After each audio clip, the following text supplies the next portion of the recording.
Aloha and welcome to the Maui Daily Week in Review. Aloha. Welcome to the Maui Daily for Monday, August 17th, 2026. I'm Chivo Ching Johnson. East Maui water remains in focus today after the State Department of Land and Natural Resources took up the issue last Friday to hear Maui Pono's request to obtain a 30-year lease for the East Maui water system. The board unanimously rejected a proposal to move forward with a public auction for a 30-year water license that could have allowed Mahi Pono to divert nearly 88 million gallons a day from the East Maui irrigation system. Mayor Basin has been fighting to gain control over the water to put it back into the hands of the people of Maui County.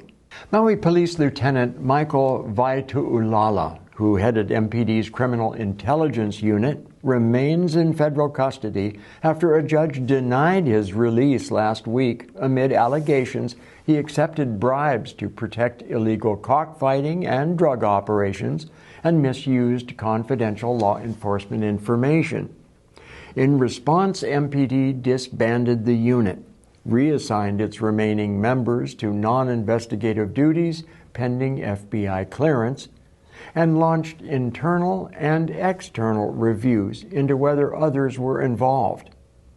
Vaituulala remains on paid administrative leave and is accused, not convicted. Meanwhile, federal prosecutors corrected a major error in the complaint that had appeared to link Maoli frontman Glenn Awong as a suspected meth supplier, clarifying a mistaken Person 3 reference that should have mentioned Person 5, and that Awong is not suspected of drug dealing in the case. Two Kīhei brothers remain in custody on charges alleging they labor trafficked a man from Guatemala to Maui. Axel Kami Kirill, 31, and Brandon Kami Kirill, 35, were arraigned August 11th and pleaded not guilty, each facing 8 felony counts, including first-degree labor trafficking and extortion. Authorities allege the victim's identification documents and belongings were withheld and that he was threatened with harm if he refused to work. Bail remains set at $250,000 per brother, with first-degree labor trafficking carrying up to 20 years in prison per count. Welcome to the Maui Daily for Tuesday, August 18th, 2026. I'm Chivo Ching Johnson. A judge is calling jurors back to court 4 months after Maui anesthesiologist Gerhard Konig was convicted of attempted manslaughter for attacking his then-wife Ariel on Oahu's Polipuka Trail. Konig's attorneys are seeking a new trial, pointing to possible juror misconduct and post-verdict interviews that raised questions about whether the verdict met the required standard for unanimous agreement. Judge Paul Wong says he will question jurors before ruling on the new trial request. If a new trial is granted, Konig cannot be retried for attempted murder because the jury's lesser manslaughter verdict effectively acquitted him of that more serious charge, triggering double jeopardy laws. As South Maui wrestles with its future water supply, major development proposals continue moving forward. The Maui Planning Commission accepted the final EIS for Makena Mauka, a 1,000-plus acre proposal for 652 homes and 2 18-hole golf courses, though the vote only accepted the environmental study, not the development itself.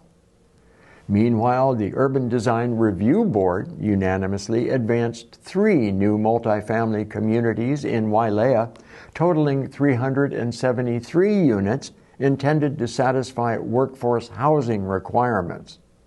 In West Maui, the Planning Commission approved rebuilding a 4,114 square foot, 7-bedroom, 7-bathroom permitted short-term rental at Baby Beach. 24% smaller and nearly 11 feet farther from the shoreline than the fire-destroyed structure.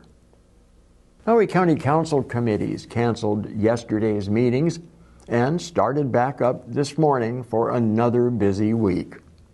Leading up to the primary elections, however, the council committees wrestled with numerous large issues, including water availability, hotel conversions, lahaina recovery, as well as litigation. A major approval was of a countywide food and nutrition security plan. On August 10th, the fiercest debate sparked over the long-awaited Haʻikū fire station, where Native Hawaiian descendants asserted ancestral rights to the proposed site. Some council members said they would not support displacing Kānaka from ancestral Aina. The issue was recessed to next Monday, August 24th. Preparatory work at Lahaina's historic Mokuʻula site is expected to begin in the coming weeks, with crews removing former tennis courts, a basketball court, and a parking lot to prepare the area for long-term restoration. County officials say the work is considered Phase 0 and will be monitored by archaeologists and cultural practitioners. The big picture, the Lahaina Royal Complex Master Plan, continues through 2027. Welcome to the Maui Daily for Wednesday, August 19th, 2026. I'm Chivo Ching Johnson. State offices and most public schools across Hawaii reopened yesterday, August 18th, except for the Ka'u district on the Big Island, where convoys of supplies are being trucked into the Ka'u district by the County of Hawaii and volunteers. The recovery from Hurricane Lala continues, and as of this morning, power was 98% restored for Maui residents. Unfortunately, the storm's death toll now has risen to 2.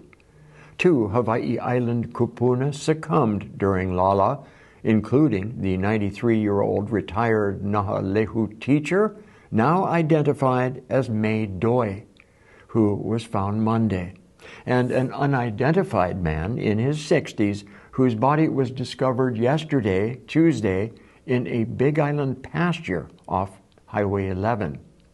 Big Island police believe both deaths are storm-related. In Maui County, at least 74 storm damage reports have now been filed, 66 on Maui and 8 on Molokai, and MEMA reminds residents with storm damage to homes or property to file an insurance claim as soon as possible. Former congressional candidate Kirill Basin was scheduled in court this morning on 2 first-degree terroristic threatening charges stemming from the viral August 1st confrontation at Ke'awikapu Beach. The case adds to 2 earlier felony prosecutions alleging Basin threatened Maui County employees with what appeared to be a gun and then later assaulted a Maui Memorial nurse. Basin has pleaded not guilty in the earlier cases and lost his congressional primary bid August 8th. We will keep you updated with this story. And beginning tonight, August 19th, the Maui Police Department will participate in the National Drive Sober or Get Pulled Over campaign through Labor Day on September 7th. Officers are taking a zero-tolerance approach to impaired driving, hoping to reduce crashes and improve roadway safety. Police urge motorists to plan ahead, designate a sober driver, or use a car service. Police also ask the public to report suspected impaired drivers, saying that call could save a life. The Maui Economic Development Board's Ke Alahele Education Fund Benefit Dinner and Auction will be held on Saturday, August 29th at the Wailea Beach Resort. The MEDB evening includes a reception and silent auction beginning at 4:30 p.m. with dinner at 6 p.m. This annual fundraiser is held to raise scholarship funds for STEM education across Maui Nui.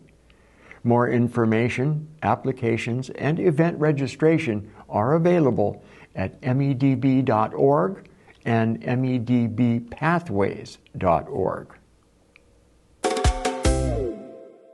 Aloha, welcome to the Maui Daily for Thursday, August 20th, 2026. I'm Patty Lee. U.S. Senator Brian Schatz visited Lānaʻi last week, touring the future site of the island's first ever adult daycare center and the Lānaʻi Community Health Center. Schatz secured more than $2 million for the new center and health center renovations. He also visited the Lānaʻi Culture and Heritage Center and Hokuau Affordable Housing Project. Earlier this year, Schatz and Representative Jill Tokuda secured another $1.2 million for infrastructure supporting the first phase of a planned 372-unit affordable housing development. The Maui Police Commission is investigating whether failures inside MPD went beyond one lieutenant, following the federal case against Lieutenant Michael Vaituulala. An outside investigation with a formerly hired investigator will examine safeguards and oversight, whether eliminating units contributed to failures, and whether anything warrants discipline or removal. It will also scrutinize when Chief John Pelletier learned of the problems, what he did, and whether his response was appropriate. Commissioners also voted 8-0 to recommend Vaituulala be placed on unpaid administrative leave. Governor Green held a press conference today on recovery from Hurricane Lala, announcing that power on Maui is now 99% restored. Meanwhile, Tropical Depression 2C is strengthening as it approaches the state this weekend and is forecast to become Tropical Storm Moke, tracking farther south with a smaller wind field than Lala.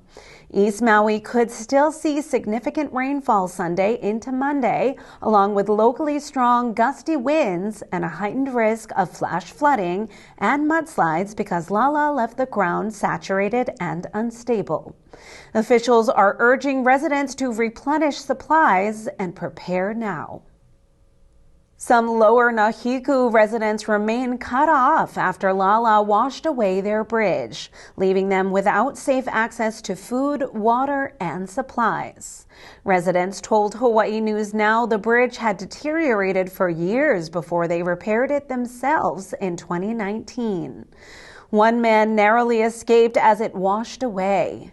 County records show questions over ownership and responsibility dating back decades. Officials are again determining who owns the bridge, while residents are asking for a temporary crossing. The Maui County Fair Parade kicks off the 99th Maui Fair Thursday, October 1st at 4:30. Participation is first come, first served, with applications due by noon September 1st through the Maui Fair website. Accepted participants must attend a mandatory meeting September 8th from 6 to 7 p.m. at Pomaikai Elementary School cafeteria. Mahalo for watching the Maui Daily Weekend Review. See you next time.